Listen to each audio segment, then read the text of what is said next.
सद्गुरूंचे पुण्यस्मरण, सद्गुरु नाम संकीर्तन, सद्गुरु गुणानुवाद गान, श्रवण मनन सद्गुरूंचे, श्रवण मनन सद्गुरूंचे. आज ऐकूया स्वामी स्वरूपानंद एक अलौकिक राजयोगी या ग्रंथातील प्रकरण 7 स्वामी निजधामी चालले याचा भाग पहिला. स्वामी स्वरूपानंद हे नेहमी आजारी असणारे संत होत आणि अशक्त भक्तकवी होते. अशी पावसला दर्शनास जाणाऱ्या काही भक्तांची तशीच काही बुद्धिवाद्यांची कल्पना होऊन बसली होती. 1962 पासून मी स्वामीजींकडे अनेक वेळेला गेलो. मला ते कधी आजारी किंवा अशक्त वाटले नाहीत आणि दिसले पण नाहीत. साक्षात्कारी पुरुष खूप प्रकारचे असतात आणि होतात, पण स्वामी स्वरूपानंदांची यातील कुळी थोडीशी वेगळी होती असं मला तरी वाटतं. माझ्या मते स्वामी स्वरूपानंद रामकृष्ण परमहंसांच्या कुळीतील साक्षात्कारी पुरुष होते.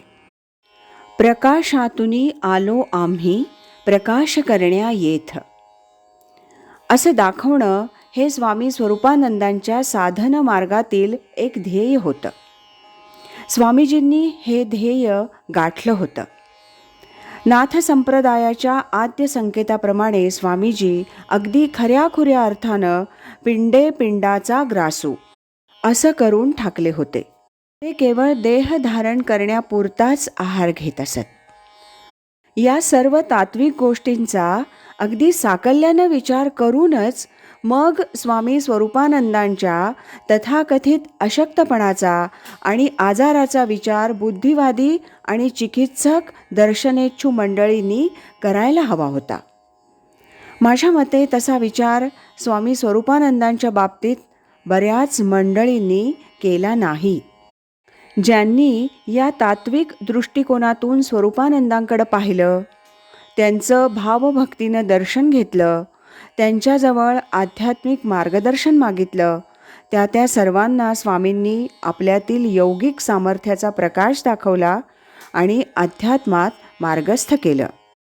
शेवटी प्रत्येक संत आणि योगी समाजातील प्रत्येक माणसाशी आध्यात्मिकदृष्ट्या ऋणानुबंधित असतोच असं नाही. त्या सत्पुरुषाचे सुद्धा त्या व्यक्तीशी वा साधकांशी ऋणानुबंध असावे लागतात असं मला वाटतं. थोडक्यात माझ्या मते स्वरूपानंदांचं व्यावहारिक प्रकृतिमान हे त्यांच्या उच्च योगावस्थेचं एक अंगच होतं असं मला वाटतं. येरी जीव भावाची ये पालविये, काही मर्यादा करू नये, पाहिजे कवण हे आघवे विये, तव मूळ ते शून्य. अखंड सोहम साधनद्वारा जीवजगताचा हा अमर्याद पसारा मुळात जिथून निर्माण होतो त्या शून्यातच ते अखंड राहू लागल्यामुळं पुढे पुढे त्यांना ही उच्च योगावस्था प्राप्त झाली होती. आता महाशून्याच्या डोही जेथ गगनासेची थांबो नाही अशी स्वामीजींची स्थिती होऊन राहिली होती. असा हा महापुरुष आजारी होता, अशक्त होता असं म्हणणं म्हणजे या तात्विक विचारांना आपल्यातील अज्ञानानं धक्का देण्यासारखं आहे. असो. गिंडे आले. स्वामी समाधीस्थ होण्यापूर्वी 2-2.5 वर्षांच्या आधी मुंबईचे प्रसिद्ध डॉक्टर गिंडे पावसला स्वामींच्या दर्शनासाठी म्हणून आले होते. डॉक्टर गिंडे मेहेर बाबांचे पट्टशिष्य होते. विद्याविभूषित असूनसुद्धा डॉक्टर गिंडे संत कृपांकित आणि भाविक असे होते. भावभक्तीच्या माध्यमातून असं स्वामींचं आणि डॉक्टर गिंड्यांचं उत्तम जमलं होतं. डॉक्टर गिंडे यांनी मोठ्या प्रेमानं स्वामींची प्रकृती बघण्याची आपली इच्छा प्रदर्शित केली. स्वामींनी त्यांना तसं करू दिलं. सर्व तपासणी झाल्यावर डॉक्टर स्वामींना म्हणाले, प्रकृती उत्तम आहे, थोडा आहार वाढवावा आणि प्रकाशात येऊन बसावं. या पहिल्याच भेटीत डॉक्टर गिंडे यांचं पारमार्थिक माध्यमातून स्वामींशी बरंच जमलं होतं. पुढे पुढे स्वामींच्या खोलीत थोडं ऊन आलं की स्वामी क्वचित डॉक्टर गिंडे यांची आठवण करून सेवकांशी म्हणत असत, गिंडे आले.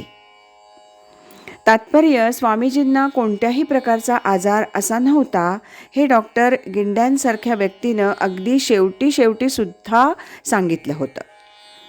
समाधीस्थ व्हावयाच्या आधी जून 1974 स्वतः स्वामींनीच ह्यासंबंधी आपल्या निकटवर्तीयांना स्पष्ट असं सांगून टाकलं होतं, ह्या देहाला कोणतीही व्याधी आणि आजार नाही. पुढे तर त्यांनी आपल्या सर्व सेवापरायण मंडळींना 7 फेब्रुवारी 1974 रोजी जाता जाता असं स्पष्ट सांगितलं होतं, माझ्या क्षीण प्रकृतीचं निमित्त करून ईश्वरानं जणू तुम्हा सर्वांची गुरुसेवा सचोटीला लावली.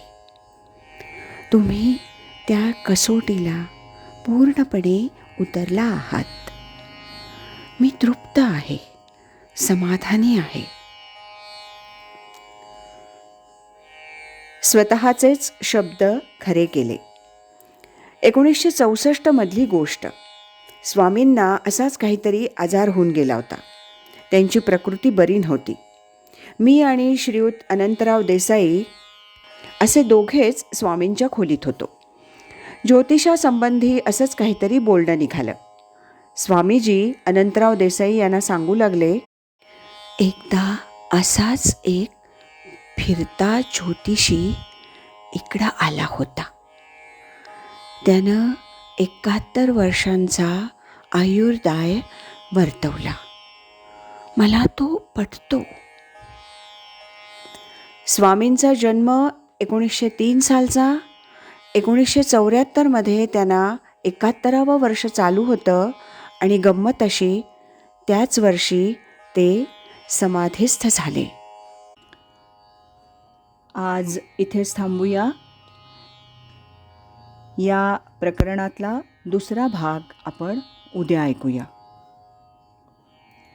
श्रीमत सच्चिदानंद सद्गुरु श्री स्वामी स्वरूपानंद महाराज की जय. हरि ओम तत्सत.